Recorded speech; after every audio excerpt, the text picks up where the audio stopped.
Em um Estado totalitário, não há necessidade de importar-se com o que as pessoas pensam, uma vez que o governo pode controlar esses pensamentos através da força de seus cacetetes. Mas em um Estado democrático, onde não se pode controlar as pessoas pela força, há que se controlar o que as pessoas pensam, e para isso, utiliza-se de técnicas de manipulação de massa. Adiante, citaremos as 10 técnicas de manipulação listadas por Noam Chomsky, um linguista, filósofo, cientista cognitivo, comentarista e ativista político norte-americano, referenciado em âmbito acadêmico como o pai da linguística moderna. Também é uma das mais renomadas figuras no campo da filosofia analítica. Número 1. A estratégia da distração. O elemento primordial do controle social é a estratégia da distração, que consiste em desviar a atenção do público dos problemas importantes e das mudanças decididas pelas elites políticas e econômicas, mediante a técnica do dilúvio ou inundação de contínuas distrações e de informações insignificantes. A estratégia da distração é igualmente indispensável para impedir ao público de interessar-se pelos conhecimentos essenciais, na área de ciência, da economia, da psicologia, da neurobiologia e da cibernética. Consiste em manter a atenção do público distraída, longe dos verdadeiros problemas sociais, cativada por temas sem importância real. Manter o público muito ocupado, sem nenhum tempo para pensar nas coisas que realmente têm importância. Estratégia de número 2. Criar problemas, depois oferecer soluções. Este método também é chamado de problema-reação-solução. Cria-se um problema, uma situação prevista para causar certa reação no público, a fim de que este seja o mandante das medidas que se deseja fazer aceitar.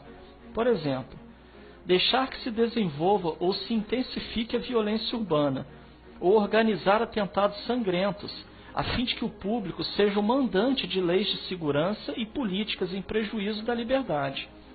Ou também, criar uma crise econômica para fazer aceitar como um mal necessário o retrocesso dos direitos sociais e o desmantelamento dos serviços públicos. Número 3. A estratégia da gradação. Para fazer com que se aceite uma medida inaceitável, basta aplicá-la gradativamente, a conta-gotas, por anos consecutivos. É dessa maneira que condições socioeconômicas radicalmente novas, como o neoliberalismo, foram impostas durante as décadas de 80 e 90.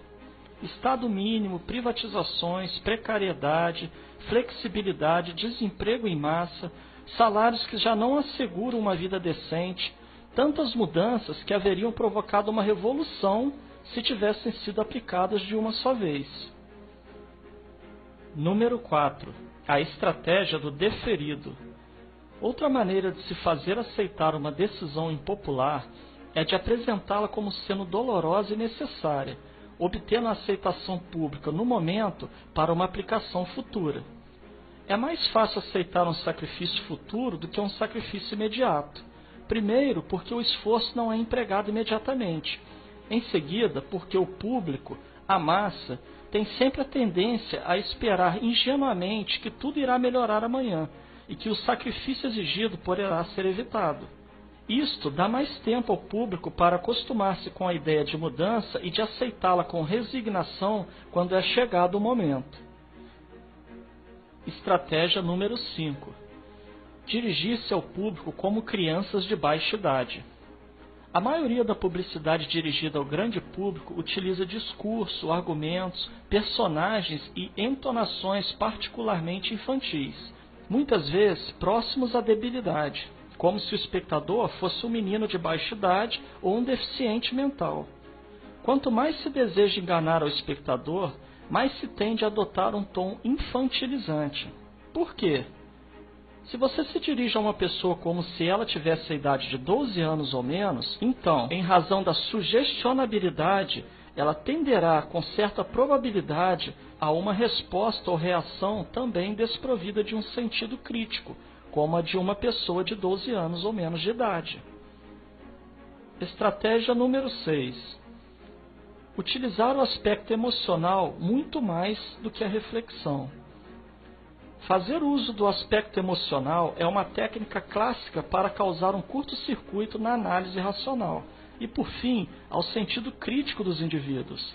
Além do mais, a utilização do registro emocional permite abrir a porta de acesso ao inconsciente para implantar ou enxertar ideias, desejos, medos e temores, compulsões ou induzir comportamentos. Estratégia de número 7. Manter o público na ignorância e na mediocridade. Consiste em fazer com que o público seja incapaz de compreender as tecnologias e os métodos utilizados para seu controle e sua escravidão. A qualidade da educação dada às classes sociais inferiores deve ser a mais pobre e medíocre possível, de forma que a distância da ignorância que paira entre as classes sociais inferiores e as classes sociais superiores seja e permaneça impossível para o alcance das classes inferiores. Estratégia de número 8. Estimular o público a ser complacente na mediocridade. Consiste em promover o público a achar que é moda o fato de ser estúpido, vulgar e inculto. Estratégia de número 9.